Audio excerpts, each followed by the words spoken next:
Hi, I'm Jesse Hirsh, and welcome to Metaviews. Recorded live in front of an automated audience.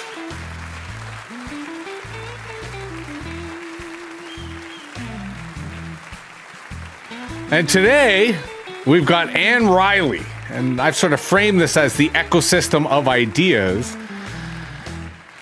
But at the same time, though, I want to unpack some of those ideas, Anne. That's why I sort of, in our three pillars, used Ideasphere, nature, and democracy as kind of the three pillars that I like to use as part of our feature conversation. But before we get there, I kind of like to start by getting our guests to really, on an intuitive level, play the Metaviews game. And like all media, it starts with the news. And, you know, this is where, Anne, I have to say thank you. You just bought a paid subscription to Metaviews. Well, and this is where, you know, from a transparency perspective, I should disclose that, you know, buying a subscription on Metaviews does buy influence.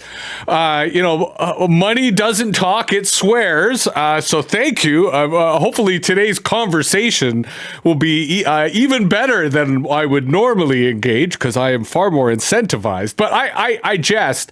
The real purpose of our news segment is to ask our guest, is there any news that you've been paying attention to? Granted, we feel like this is the most crazy news cycle I've ever lived in.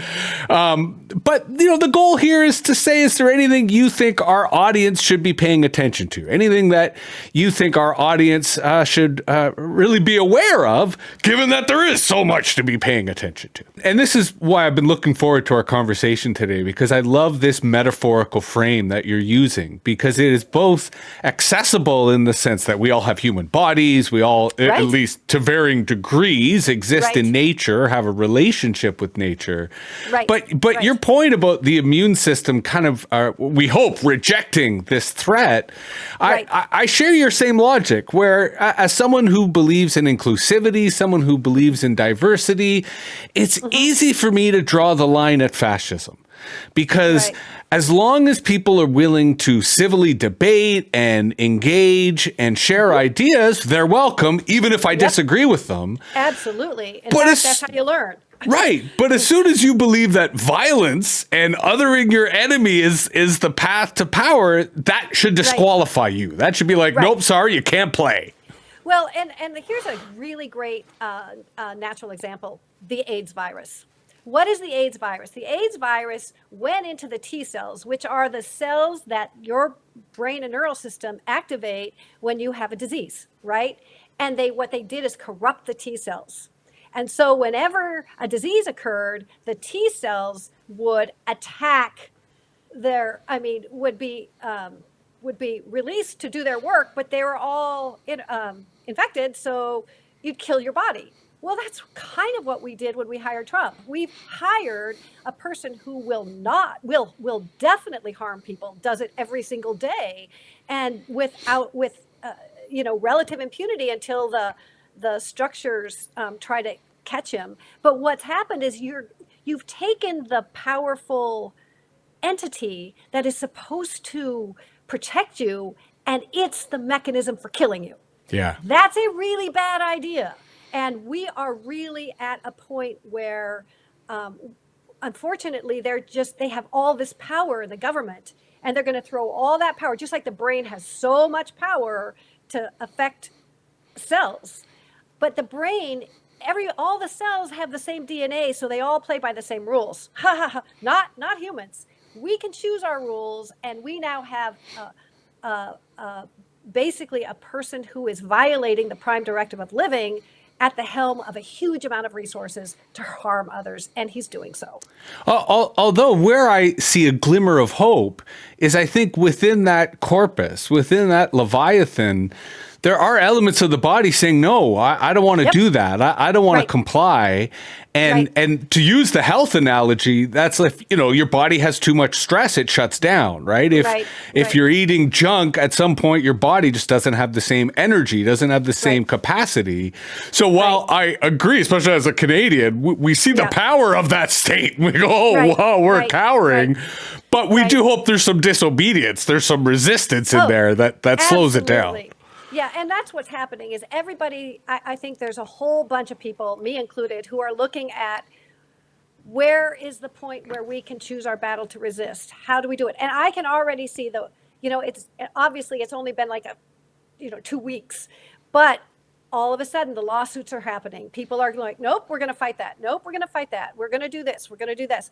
And so people are because it takes time to respond, people are taking time. But the question will be, do more people respond and resist, or do more people fall in line out of fear? And that's what we're really facing. That's the real problem, because in the end, it comes down to the individual behavior of people, which is the same as the individual behavior of cells. And if enough people respond and resist, they can make changes. And people are powerful. They vote. I mean, it's really easy. They put out lists of which companies abandoned DEI, and I got my boycott list. I know I'm not going to Target anymore. Sorry, Target. I'm not going there. Although, to your point, I think that's why the work you're doing is so important, because there is need for alternatives. There's need for courage. There's need for humanity, even, in the face of this, so that the fear is the undesirable option and people find far more stimulating, far more socially engaged options. So I want to, on that note, bring us to our second segment, which we do with every episode, which I call WTF, or What's the Future? And obviously there's some double entendre there. Yes. But, as a future-centric podcast, this is where we ask our guest, what's on your event horizon? Like, what do you see in the future that you think our audience should also be focusing on? And this is under the general kind of belief that nothing's inevitable, provided we're willing to pay attention. Right. Well, I wrote the book because I want people to look at the world differently. The whole point of my book is that actually the world makes all kinds of sense if you look at it in terms of evolution and how we have, as humans, have differed from animals in a very important way. And that is that we think and we choose. But here's the thing. We're born with animals can't store information outside their bodies except for a very few instances, like, they build a nest or they build a hive. But when they really store information is they have a new generation with all the DNA in it. That's how they store information. But humans came along and we have the ability to think. And when we think, we can choose. And when we choose, we can create ideas and put them into a physical form. Like I wrote a book, and that book has a life of its own. And we are the first species to store information outside our bodies. End of story. I mean, as far as the amount, look at around you. Every building has ideas in it that cause it to be built. My book has ideas in it that cause it to have the words on the page and be read. Clothing has ideas about fabric and style and all kinds of things. We are the only species that can put ideas, store information outside our bodies. But guess what? We're born with no ideas, which means the only ideas we get are the ones that people put in our head. And what we put in our head is called education. And we do a bad job of it because we need to educate people to be full members of a society, knowing all the different ways they can maximize their choice. And they have to know the rule. The rule is you can't harm. So you have to spend, 18 of your first years figuring out how to live in this world, maximizing your choice and minimizing harm. My goal is to get that message out and ask people who are experts in their field to use the way nature works, the way cells work, to rethink their specialties and look at how things would look different. Education would look different. Homelessness would look different. Police, violence would look different. Racism would look different, because it'd be like, your body is filled with all kinds of cells that are exactly the same DNA and look completely different. they behave completely different. And I don't see the heart going after the kidney and saying, you guys are so stupid because you deal with shit. No, they're like, we all have to work together. But we do that. We say, oh, you have a different color. You must be bad. Well, and it's and that's where not to push back, because I am with you 100%, but I am going to play with some of your ideas in the usual Metaviews way.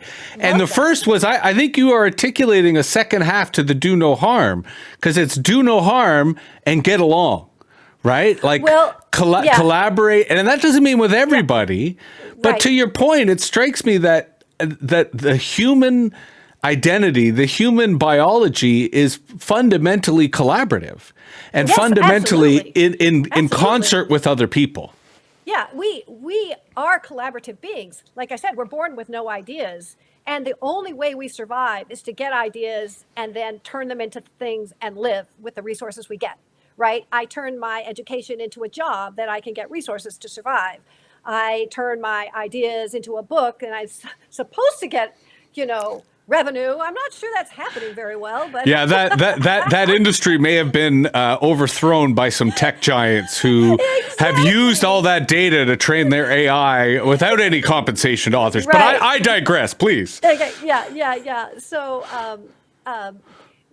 let's see. What was your question again? I want to make sure I answer it right. Well, there's no questions here. We're a conversational podcast. Yeah. So if the train goes off the tracks, keep going on the path you find yourself on, and the journey will find ourselves. But if you need an assist, if you need where at least I'm trying to bring this is, I think what you're describing as the way in which we can externalize our ideas and turn those ideas in something that can be transferred to another person. Right. Well, here's what I would say is I disagree that we have to get along. I think that there is too much diversity, especially when we want to choose. But the minimum we have to do is do no harm. We can get along if we want. But like I said, we're never going to agree. And so if you're a government and you're making rules, what you would use as your guide is, does this activity harm people? Then we ought to regulate it. Does this activity not harm anybody? Then we don't have to regulate it. See, instance, this is why I want to give you an example. So if you look at gay marriage doesn't hurt anybody. I mean, two people get married, it's like, so what? So that should be allowed because morality aside, those are people's versions of morality, but it doesn't hurt anybody. But guns might need to be regulated because we have a lot of shootings here. We might have to do some things to regulate. We don't mind that people own guns. We do mind that they shoot children. Yes. So or even other human beings, generally speaking. Right, exactly. So I like elders. Let's not shoot them either. Exactly, I like disabled people. Let's not shoot them either. Fair enough. So I agree with you. So what you have to do then is create rules that figure out how to draw that line where you allow people to have guns, but you regulate the harm-producing activity. Well, and I think... But I think where I was seeing the ripple or the cultural difference was as the Canadian listening to the American. And Canadians have both politically and culturally a far more collectivist identity and a far more collectivist politics compared to America, which is individualism, manifest destiny. And that's where, again... And that's where, where your narrative as an American is very much acknowledging the individuality of your fellow citizens and their attitudes towards things. I'm seeing shortcomings in that. I'm seeing a need to emphasize more of a social responsibility and a collective responsibility, which is why I started with the whole, that's why we disqualify fascists, right? That if you are threatening the franchise, if you're exhibiting violence against others, no, sorry, you lose, you can't play. But everyone else, you kind of got to be a team player, because if everyone goes on their own, this is why we're into hockey and not baseball, because baseball is like, every individual gets their chance at bat versus hockey. There's rarely, even the goalie to some extent is dependent upon his defensemen and the other players on the team. Anyway, I'm digressing, but you get the idea. No, I like it. Well, again, I take it from the kind of the nature of humans to choose as their superpower. So of course, people can always choose to be collective and to be more than do no harm. But that is a choice people can make. If somebody says, I really don't want to participate, but I'm not hurting anybody, I think that's okay. But what if that's not a choice? Like, I agree with you, they should have that right. Right. And I would see that more in the realm of like agency or even autonomy, right? That they always have the right to say, I don't consent, or I withdraw because I'm just not comfortable. Maybe for reasons of disability or reasons just of personal preference. Right. But the reason I have difficulty with the concept of choice, and you alluded to this earlier, that sometimes choice can be overwhelming, right? Yeah. Or choice can be confusing, is that, Right. to me, the issue is less choice and more power. Like whether we have the power to do the things we want versus choice assumes you have that power. Right. And when you look at America, you see that not everybody has that power. Well, and in fact, I think that's one of the key things is I make this idea as an ideal, and where we start from is really not. We are not an ideal sphere. No. But the fundamental thing is that if one is, you have to educate people to make or to help them understand both sides of the prime directive, both sides. And so there is when you do that, people take it, they understand more about the collective nature and collaborative nature of human beings, which is something America in particular is like, competition, we do everything. It's like competition is the default mechanism that nature uses because they have to eat. Collaboration came like a long timer because people said, I don't want to have to just feel the pressure of competition all the time. I want to collaborate. And they've done it. It's like, look at the cell. It gets fed, it gets protected, and all it has to do is do its job 24/7. And that works. And we can work that way too, except we can think. So we have to acknowledge that we choose and we can be different. But we still can't. We still have to allow other people to live their lives as freely as possible, given that you can't hurt them. Others. And I want to come back to the thinking piece, but we've kind of already bled into what I call our sort of feature segment, which is, and this is Prez, our turkey, coming in to roost, right? The way that the guest is coming in to sit down. Your turkey is Prez? Yes, Prez Belusky, I think was her full name, but Prez, but not president. President. No. Although. Yes, it would. For a turkey for president would be very appropriate.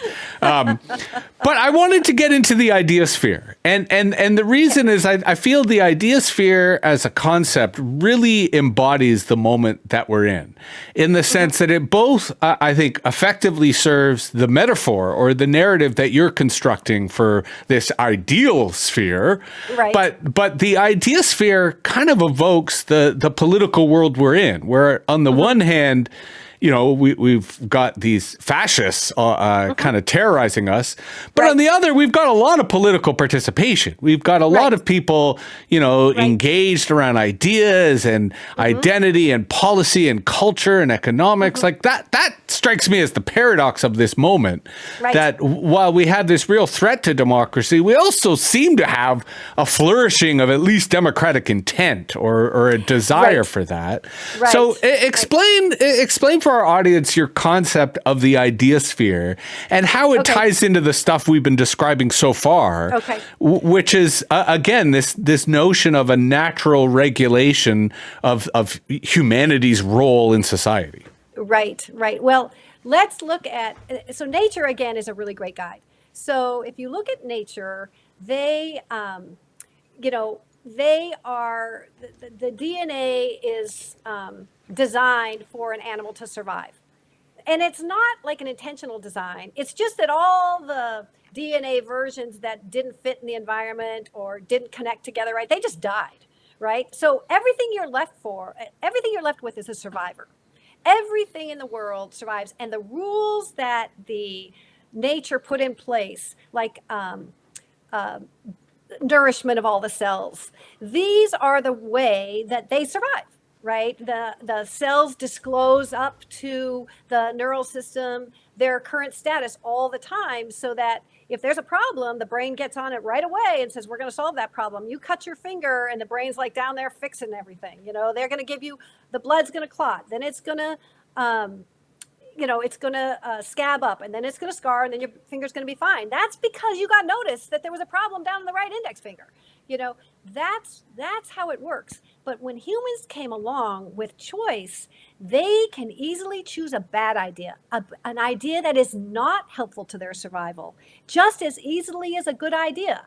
That's what brains do. They choose. And you can have a bad idea and you can run with it for thousands of years, or a couple of hundred years, like we're doing with the climate right now.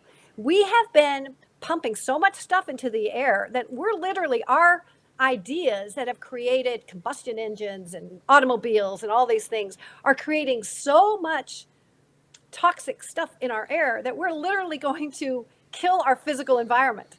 And that is what animals can't do. That they can't kill their environment. They're not big enough, and they don't have enough capability to do it. But we can. We have changed fundamentally the way living is done, and we can be the best. We can do amazing things, and we can do absolutely dangerous things. We can create spaceships and computers and artificial intelligence, and we can create nuclear bombs and wipe us off the earth.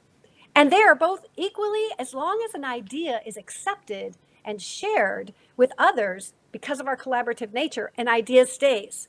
Animals, they can have a bad idea, they'll just die.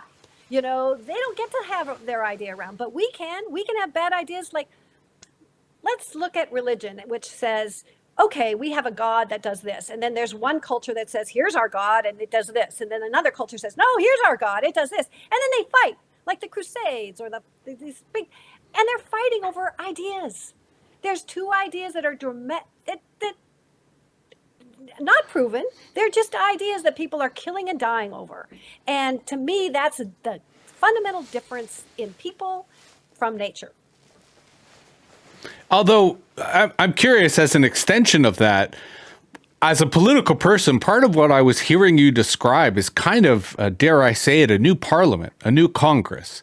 Because on the theoretical level, that's what parliaments and Congress were supposed to be for, ideas, right? I mean, they're not anymore, right? They're kind of on a theoretical level, perhaps, but the partisan language and the jingoism, both here in Canada and in the United States, has less to do with ideas.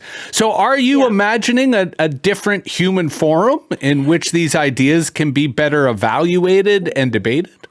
Well, I would look at it like this. Yes, I do. I have a little bit of a different structure. I like the idea. The way a brain works is they make rules. They have a goal, they make rules, and then they enforce those rules. Well, the goals and the rules are in the DNA. Everybody just does what they've been programmed to do, and it's been inherited for billions of years. And all the brain really does is enforce the rules. That's what it does. It doesn't change the survival goal. It doesn't change the DNA. It just says, look, here's what we're going to do. But humans come along, and we are born with no ideas. So we have to come up with our goals. We have to come up with our rules, and then we have to enforce those rules. If you look at the United States as an example, our Constitution is our goal. It says right in there, preserve, protect the common interest, preserve peace, all of the things. There's 5 things in the very beginning, and right now they're just moving away from my mind. But that's the goal. And the legislature, the Congress that you're talking about, is the one who sets the rules that should reflect the goals. Right now, our Congress doesn't reflect the goals. They reflect what their party wants or who the lobbyists pay them for. So the structure is, it's not up to the task of doing the prime directive. It's not doing it. We have lobbyists, which is legalized bribery here. The lobbyists go in and pay the Congress people, and all of a sudden we get a rule that benefits healthcare industry and not the health of the people. That's a violation of how it should work. If a body did that, the body would be dead. It's like the brain coming up and saying, or the heart going to the brain and saying, hey, give me some extra good thoughts this way, and I'll give you some extra good blood. And who cares if the kidneys and the stomach get, Your body's dead if you do that. But we do it all the time because we don't understand the quite the role it should play.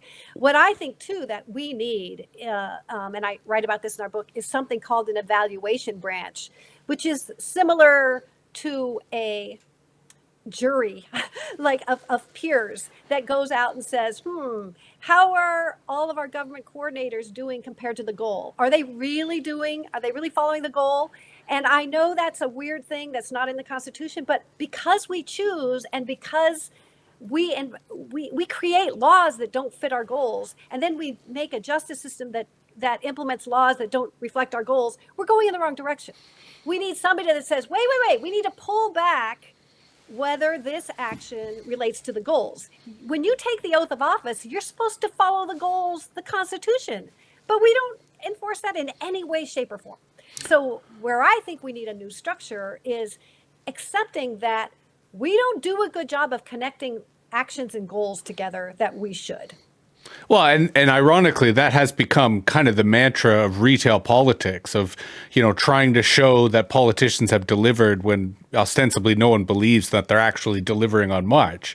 Right, and I think what you're describing is something that here in Canada has been flirted with in the idea of a citizens' council, which is, another kind of aspect of government that's meant to facilitate greater participation, greater accessibility, greater representation, but it's not elected necessarily. It's almost like a lottery, right? Yes, where you're like jury duty, you're sort of selecting people randomly.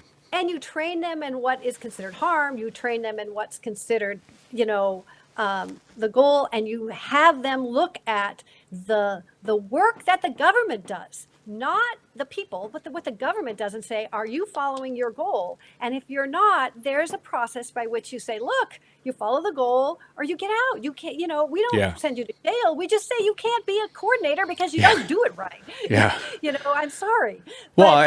It's funny. We treat officials like politicians and police, as if they're entitled to their jobs, when the reality is there's a huge long line of people who would do that job. Right. So we should have reasons to disqualify them.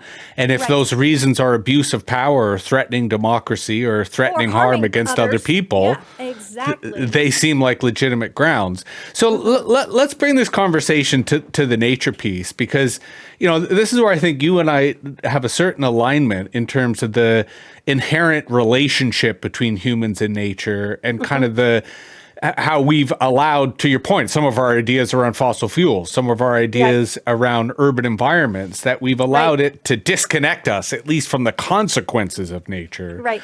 So that's what our human idea does, is it takes accountability in such tiny steps that we can switch around, but then we don't notice the big picture.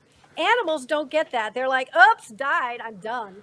Well, I'm curious though. What do you see as the not so much the recovery, but the incremental reversal then? Like, how do we, only so many people are willing to go and live on a farm or go and live outside of the city. There's obviously lots of affordances and cultures and conveniences. But what do you see as part of the remedy, or part of the way in which we can reconnect people to understand a more harmonious relationship with nature? Right. Well, one of the things you have to learn by nature is that it goes step by step. And we have step by step gotten us into trouble. So we're going to have to step by step reverse ourselves. So you can't go and say, hey, let's throw everything out and everybody's going to go live on a farm. No, it's not going to work. But what we can do is use the tools of nature to become aware of where the biggest problems are and start working on the biggest problems first. And I use an example of pollution. If disclosure is what cells do, and because cells have no discernment, they have no ability to think. They just send all their information up to the brain, and the brain figures out what to do. But people do. We have goals. We know what's important. So let's say the government says, air pollution is a really big problem.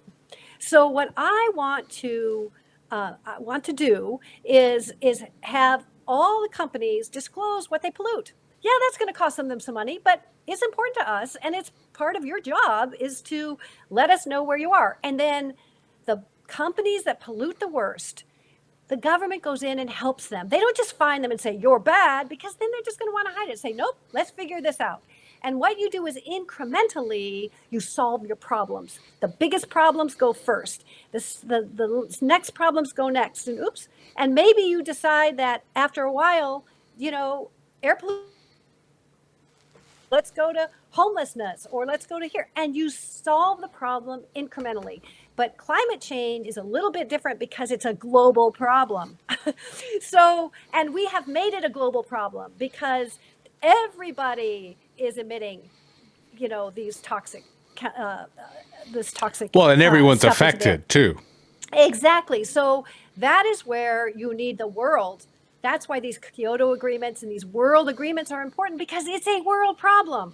And we all have to agree, okay, same thing. Where's the biggest problem and what do we do? And everybody fights about the money and the funding, but they're not focusing on where's the biggest problem. Let's fix the biggest problem first and go to the second step and the third step and the fourth step. Well, and this is why, when I listen to this kind of analysis, which I very much agree, I don't see it as particularly congruent with our current political systems.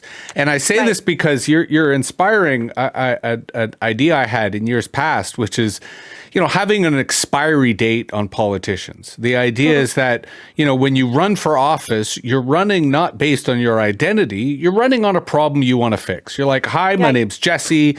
I want to deal with the local watershed. Or, hi, my name's Ann. I want to deal with forever chemicals and their use.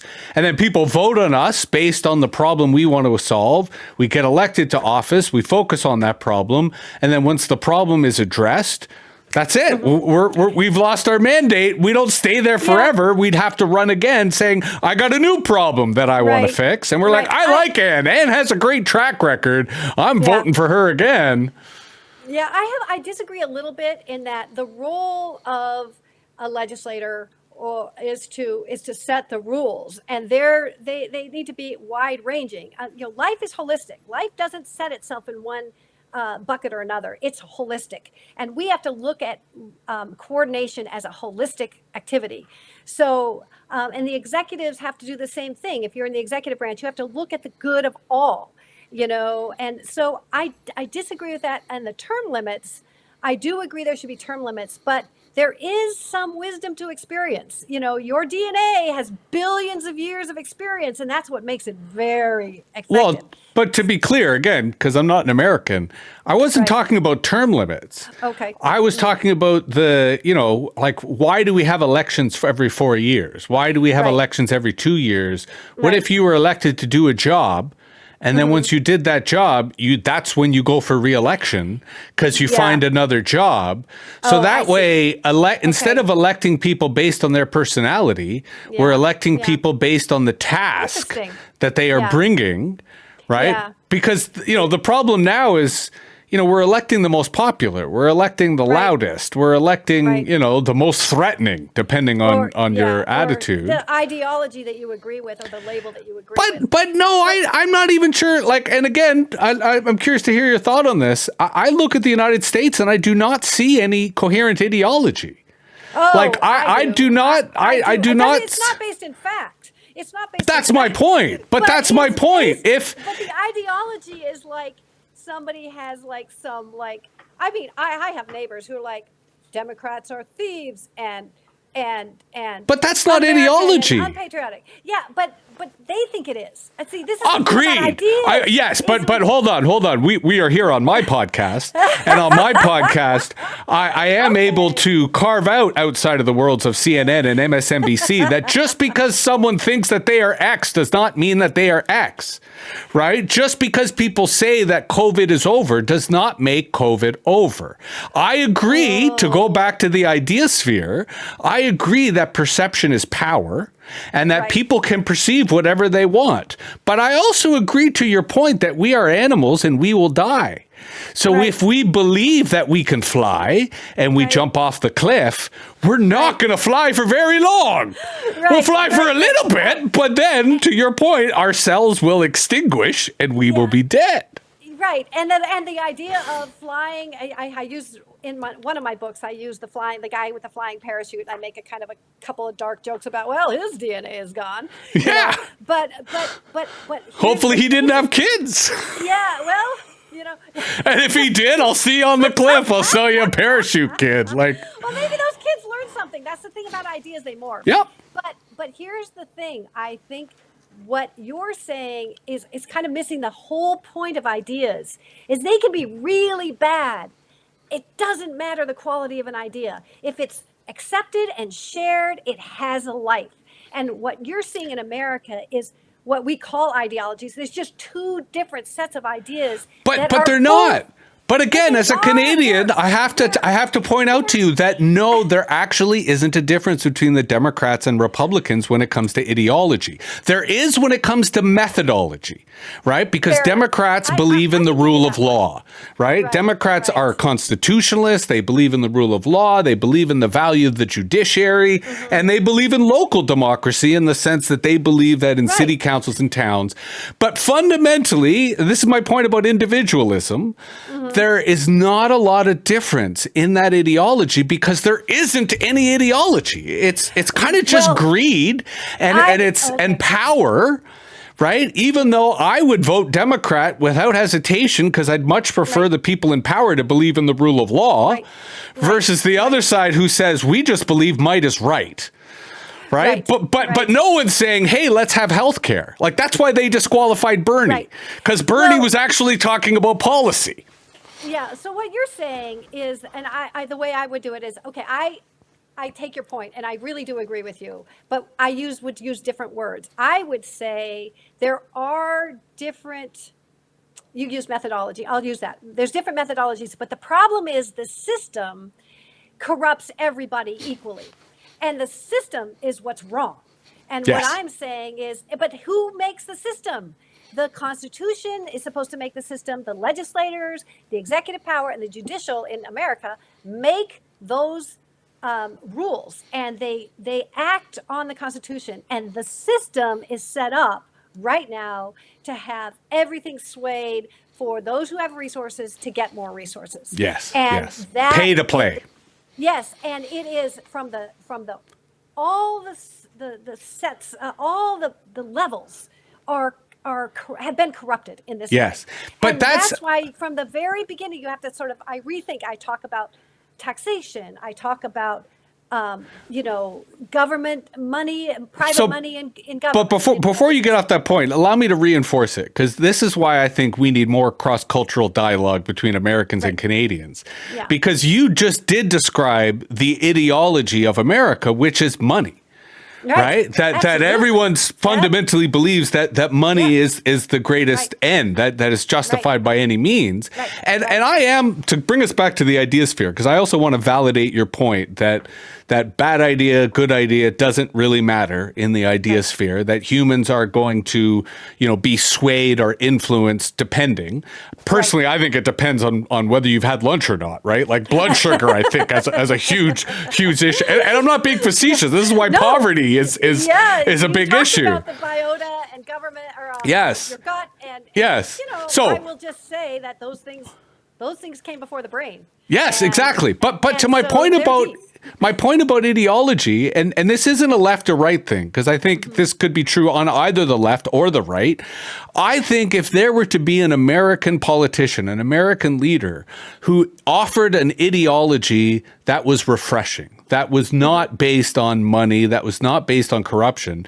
On the right, it could be a family values thing, but that was inclusive instead of racist. That was, acknowledge different gender, acknowledge different sexuality, but was still within the confines of kind of right-wing traditionalism. And I could see it on the left in terms of free healthcare or, similar expansion of social service. But no one's doing that. And I think it's an opportunity that level of coherence amidst an incoherent Ideasphere would be an opportunity. But I maybe you're seeing that on a more local level, but I'm not seeing it on the national stage, really. No, I'm not seeing it either. And in fact, one of the points of of my book is that I want people to run on this idea. Look, I'm running on an idea. I don't care about right. I don't care about left. I don't care about red or blue. I care about allowing people to make the best choices they can make and doing no harm. And in order to do that, I'm going to have to provide services, healthcare, affordable, safe streets, safe homes, expanded education. These are the things every child needs in order to grow into a full member of the society. I'm running on that. That's what I'm going to do.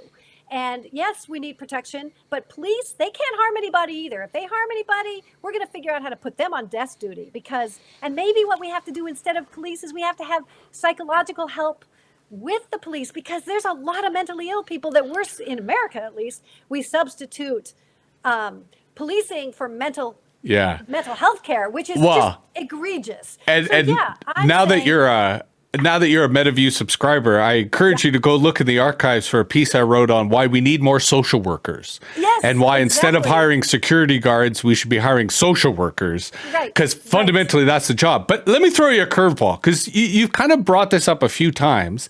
And I love the way in which you, on the one hand, you have this optimism and this idealism, but you're balancing it with not a pragmatism, but an acknowledgement of the world that we live in, right? Yeah. To your point, we're far away from the ideal sphere. Yeah, exactly. So if the Turkian president, the Turkey president, as we referred to him earlier, right, the chief clown, or the first felon, as I call him. Yes, excellent title, the first felon. If he starts going after the Constitution the way that people are expecting, as horrible as his policies are, do you think that there is a positive opportunity in, as a country, reevaluating the Constitution and the role that it plays? Well, I do. I think that this is what I'm trying to get in my book, is for people to understand that the Constitution is our goals. We can change our goals. The founders made it hard to change the goals, but we can't change them. But that is our North Star. And we need to do a better job of assessing whether we're meeting our North Star, whether we're doing it. And we're not. And I think the one, silver lining on the dark first felon cloud is that people can see that the Constitution is being violated. What I want them to see is that there's a broader picture, that this is obvious, that not only that the Constitution is being violated, and that this is not the way we ought to work, because this never works. And in fact, we can use nature as a guide to show us how to work. And we have to adjust for people. Like you said, we have to be pragmatic about where we are. But you cannot make a fundamental change unless you have a fundamental vision. And the fundamental vision, I think, is some order of maximize your choices, do no harm. That's where you start. And that is going to be hard enough in our interdependent world, where we all, there's some harm that's going to have to be done. We might have to do some polluting, but we don't have to pollute to the level we do.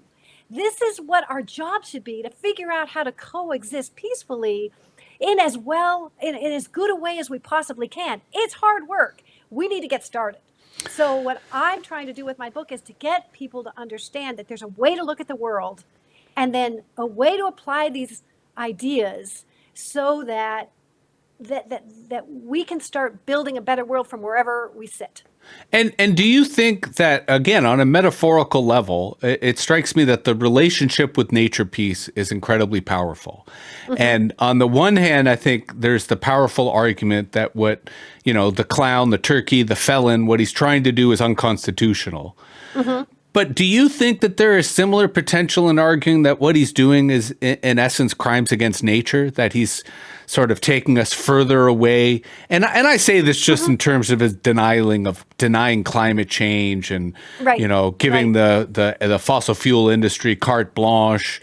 And do you think there's a similar argument there, or is it kind of contained within this larger notion of the Constitution and our humanity? No, I think if you're going to, I think it's implied, and I didn't make this implication very well, but I agree exactly with what you're saying, that if you're going to maximize choice for people, you have to have as a basis that you're not ruining the world you're living in. The assumption is, and part of it is respecting nature, just in general. I mean, I, I, I, I'm a vegan. I just can't eat meat anymore. I just can't do it because it's like, no, those are our siblings. Sorry, I just can't do it. But I think where Trump does harm is he does harm because he harms people, and you can indirectly harm people by harming nature. And he is this type of person who says, well, whatever I say, um, just that's what I believe. It doesn't have to be true. I just have to convince people, that they can believe it too. And he's living a series of lies that have implications. And there are so many people, again, because we depend on resources, there are so many people who say, geez, I know he's wrong. I know he's dangerous. But if I don't do this, I'm endangered. So I'm just going to believe whatever he tells me, or I'm just going to do what he says because I care about me first, and the rest of it I don't care about.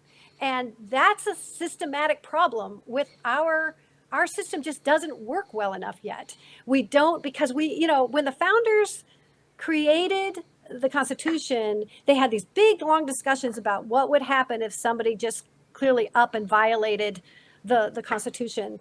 And they went back and forth. I mean, Jefferson and Madison and, back and forth. And they were just like, I think they kind of came down to the end of this. Nobody's really going to do that. And then here we got somebody who's doing it. And he's doing it for the stupidest of reasons. He's doing it because he is so ego-centered and so money-centered that he's just twisting these systems to get what he wants out of it. And it's hurting so many people. And he does not care because he put his hand up and said the oath of office and violates it every minute of every day because he doesn't care about the people of this country. And that's why I'm mad, is about because he does harm, not because he's an absolute idiot. He is, but he does harm. If he was an idiot in New York doing his TV show or whatever, stuff, yeah, I don't care. But he's doing harm to people, and he doesn't care. If he does care, he doesn't even know it half the time. And it's just to me, it's like the absolute opposite of what our country is supposed to be. So, as a kind of concluding question or a way to try to wrap this up, even though I could go on for at least another hour, although I have a dog who's been saying, hey, it's lunchtime, it's lunchtime. I'm hearing in your analysis, I'm hearing in your kind of metaphor, a kind of moral obligation to engage the ideasphere. That on the one hand, you're empowering leaders to perhaps more responsibly engage this.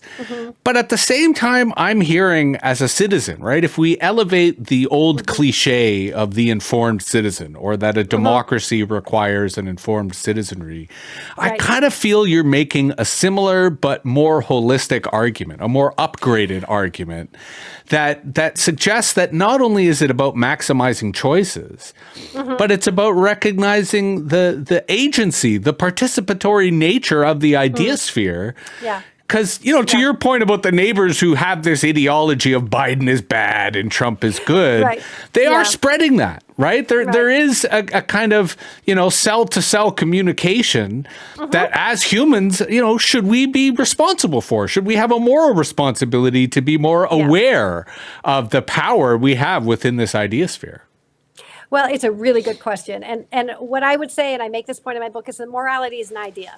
Animals don't have morality. They just know what works and what doesn't work. And if somebody, if they behave in a mutually beneficial way or do something and it helps survival, great, they survive. If it doesn't, they don't. So they really don't have morality in the sense we do. It's an idea we make. So so if that's the case, it's something we can teach. It's an idea we can teach. So what I advocate is having education that focuses not just on the choices and, hey, what are you going to do when you grow up, but how are we going to citizen together? How are we collaborative together? How do we not harm each other? If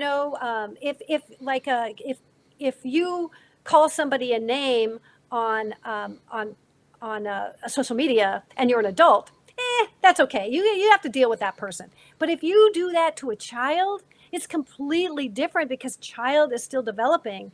It can cause huge harm. So, we have to educate people to be citizens. And I think that's what you're saying. I just say it in a different way, is that we need to all be educated to live on the same page. You don't just coexist naturally. If you don't teach some reason for coexisting and how we do it, you won't get it. And that's what we've been doing for the last, 200 years. The first 150 years, because information was so limited, we actually were kind of teaching everybody the same rules all the time. But when information has exploded the way it has in the last 100 years, we are teaching different things to different people. And we are not, the reason why we have such divisiveness is we have no commonality of information that we all share. And we have everybody, you look at these different, as you call them, methodologies. It's like people say, I'm the patriot and I believe in XYZ. And no, I'm the patriot and I believe in ABC. And they don't even intersect because we haven't created a common sense of how we live together. And that's something we need to do when we educate people for the first 18 years of their lives. That's how I would answer that question. Although I feel the coherence of that question was sharp in that I think you acknowledge the central role of education in a democratic society. Yes. But at the same time, I have difficulty in this digital world we live in seeing everyone back on the same page. Because part of what you're describing from a media effects perspective is, yes, there was a time where literally we were all on the same page in that every classroom would have the same textbook. Right, but now when each person looks at the screen, that screen is different. Right. And they're seeing whatever they want to see. So your point about maximizing choices is prescient, but at the same time suggests that everyone will choose a different path. Well, yes, but at the same time, obviously in your body, all those cells do all kinds of different things. Even the heart is made up of all kinds of different shaped and sized cells in order to work together. So but they all have the same DNA. Again, if you look at the job of the coordinator, the brain and the neural system, and in our case, government, the government sets some, and I'm just writing an essay on this, where they set the results that you need to make sure you cover, or the things you need to cover. And what the government does is, I think we actually privatize education so that you allow educators to try different techniques and do all kinds of things. But what they have to be enforced is the things that they teach and that they're actually teaching them.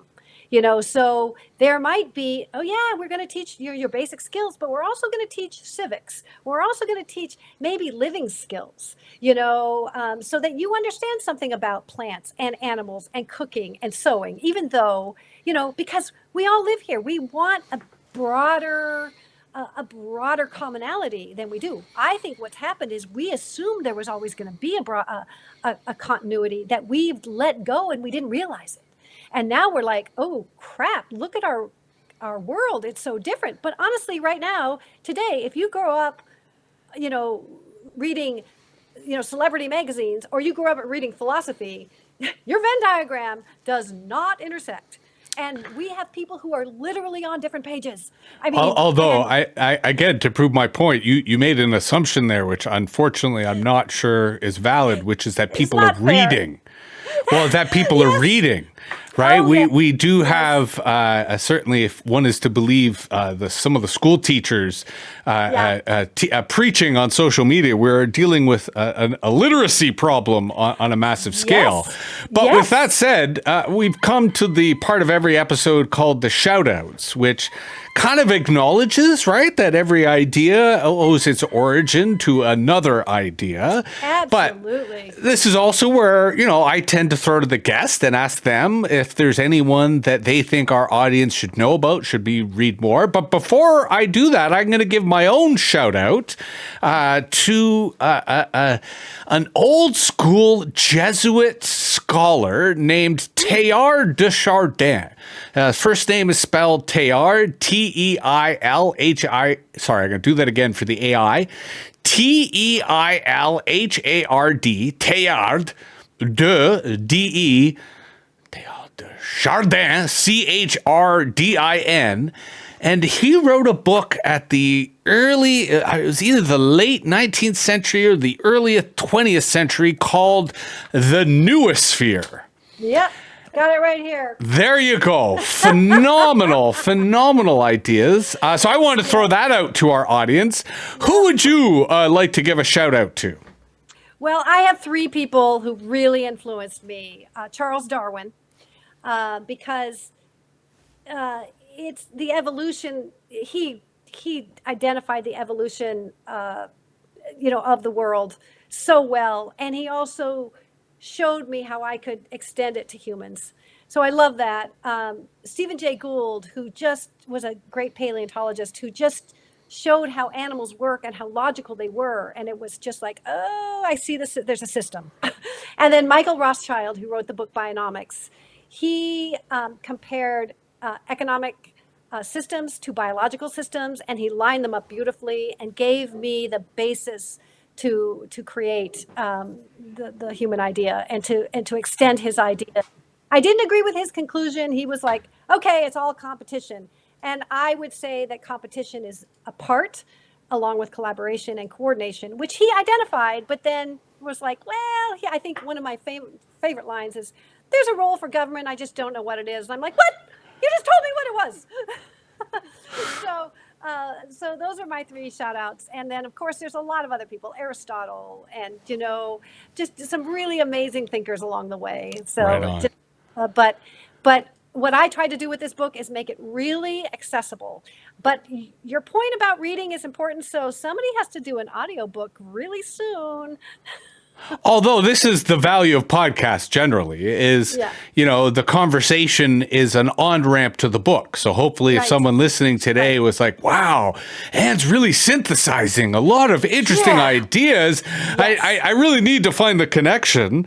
Then check out The Human Idea, thehumanidea.com. Thank you very much, Anne. Normally I sort of end with a thank you screen, but I think today we'll go to a live shot of Isidore there picking apart that bale, and Jen is just off in the distance. The temperature's going up today. Instead of being minus 30, which is where it was this morning, it'll only be minus 10. So Jen's going to try to catch some rays. Thanks again, Anne. Thanks everyone for listening. Metaviews can be found on your usual socials, on all your podcasts, on your YouTube, and we'll be back again soon, although probably not with as engaging a guest or conversation as we've had today. We can't always hit them out of the park, but thank you, Anne. You are definitely amongst our top 5 guests. So, thanks again, everyone else. We'll see you soon. As the horses say, eat it while you can, because you never know where it's going to be tomorrow.